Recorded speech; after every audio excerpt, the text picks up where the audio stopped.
Southeast Radio's Business Matters with Karl Fitzpatrick. Southeast Radio. Well, powered by Savills, Workthere Ireland combines technology and advice to find a right office space for companies' ever-changing workplace requirements. Kim Hogan of Workthere Ireland joins us now to discuss the offering in more detail. Kim, I'd like to start the interview by learning about your own background. Hi, Karl. Thanks so much for having me. Yeah, of course. So I have quite a varied career history. I started working in financial services and I then completed the Board B and Marketing Fellowship program where I was based in Madrid. I then moved into tourism, which was impacted because of the pandemic.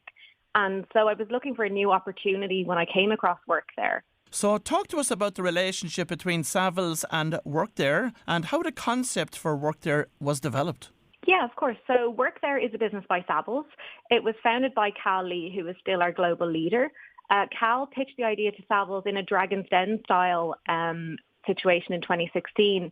And Cal saw an opportunity for Savills to better help growing startups and scale-up clients, and as well as their existing corporate client base with flexible workspace needs. And it launched in the UK in February 2017 and came to Ireland in May of the same year. And since then, Workthere has launched across Europe, the US and Asia. So we've seen a huge amount of growth in quite a short amount of time. And described as a serviced office brokerage, what can clients access through Workthere?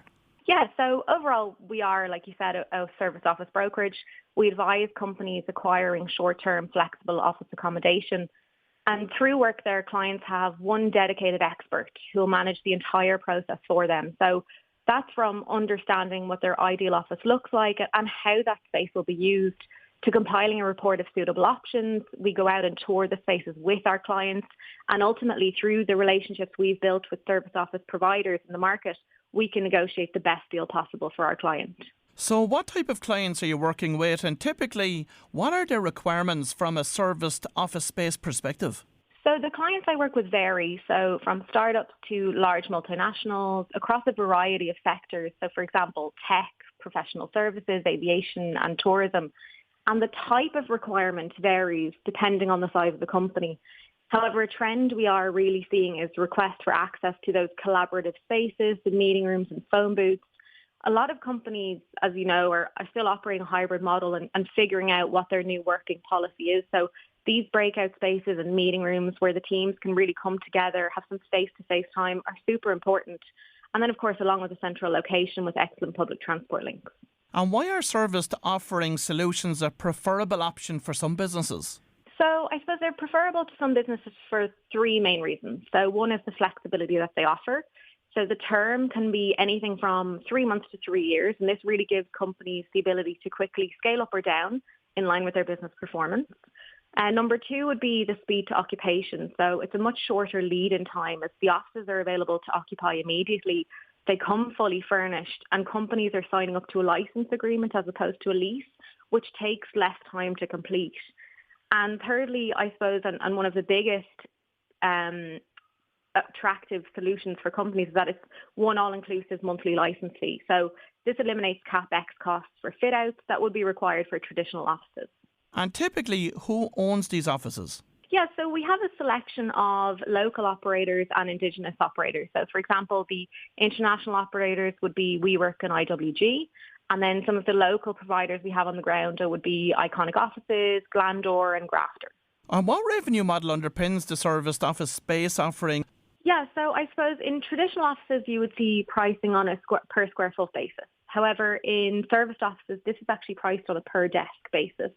And the key reason for this is companies not only have their own private office within the building, but they have access to hundreds, sometimes thousands of square foot of shared space, be that kitchens, event spaces, meeting rooms and phone booths. So whilst if you were to price on a per square foot basis, serviced office prices would come out much higher. The occupiers have access to space outside of their office, and then it is one monthly all-inclusive rent. I'm hearing lots of stories from employers that moved to remote working during COVID, and now they're looking to bring staff back on a more hybrid basis, and it's causing challenges for them. What are your thoughts on that, and what are you seeing in that space? Yeah, absolutely. So I work with a lot of clients who are still trying to figure out what their new way of working looks like. And I suppose the trend that I mentioned previously is that companies are looking for a space to really bring people back. So be that an attractive building with modern facilities, with meeting rooms and breakout spaces. Phone booths are another big request we're seeing. Employees are happy to come back into the office, but sometimes they want to jump into a private space to take a phone call. And then I suppose this is really important where the team can come together and really brainstorm and collaborate. And then another thing that's really important is the central location and public transport links. Companies are looking for spaces that are easy to reach from employees coming from northwest, southeast, so that there's no challenge there when they're thinking of going into the office. But are you finding that there's a glut of accommodation out there in that working space, or is it actually in high demand? No, it's definitely in high demand. So we have serviced office occupiers reporting about 81% occupancy. So that's an incredibly high number. That's higher than traditional office, albeit that number in traditional is growing. Last year, we saw more than 100,000 square feet of new serviced office buildings open, and this year that number is expected to double. So there's plenty more supply coming to market to meet the growing demand that we're seeing. And tell us about the expansion which Workthere has enjoyed to date. Yeah, so since launching in 2017, we're now in 11 countries with further plans to grow our presence across the globe. Being part of Savills means we can help clients find office space anywhere in the world. And to date, we've transacted deals in 41 different countries. And what's really exciting is we've recently launched a new service line, and it's called Flex Portfolio Management. And this is for companies who have a global presence. We can offer a consistent level of service and one point of contact for all their international office requirements through Workthere's Flex Portfolio Management. And on the other side then, Kim, are you seeing a lot of inquiries coming in from overseas companies looking to locate here in Ireland and maybe looking for a soft landing space? That's exactly it, Karl. Flexible offices are viewed as a touchdown space for companies arriving in Ireland because it gives them that opportunity to sign up to a shorter term and they can scale up or scale down really quickly. So we're seeing companies landing in Ireland taking flexible office space, but we're also seeing requirements from large-scale corporates established in Ireland who are also taking huge portions of flex space.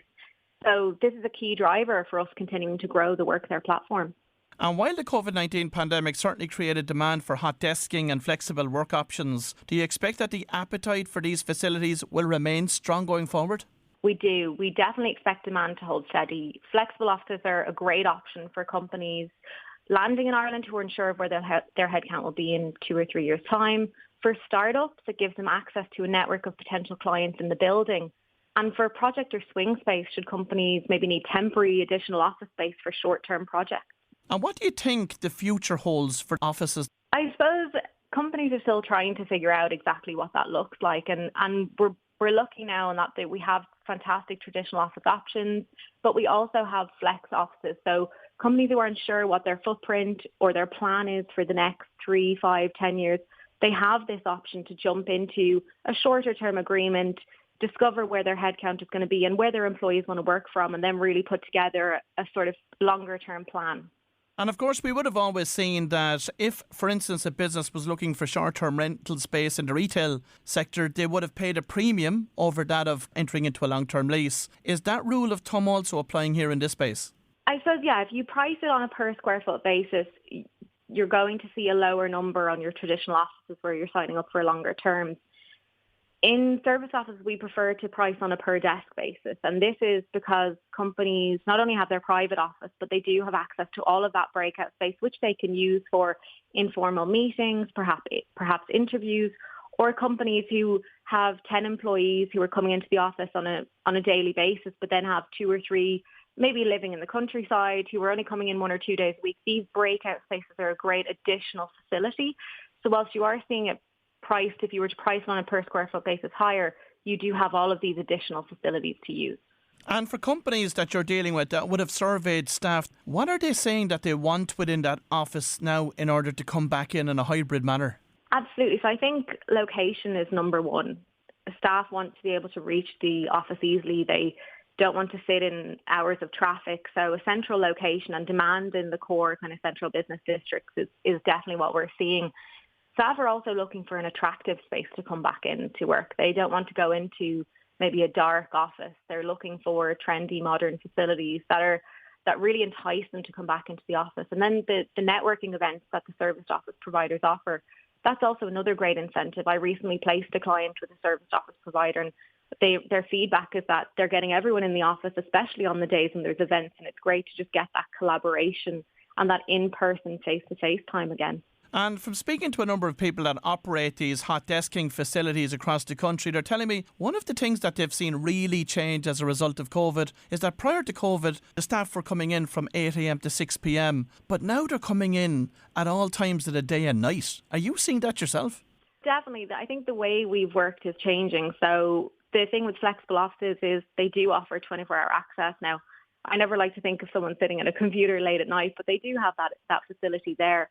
What's being reported by the service office providers is that typically Tuesday to Thursday are the busiest days on site, and that's in line with what's being reported in the traditional office market as well. Mondays and Fridays are much quieter on site.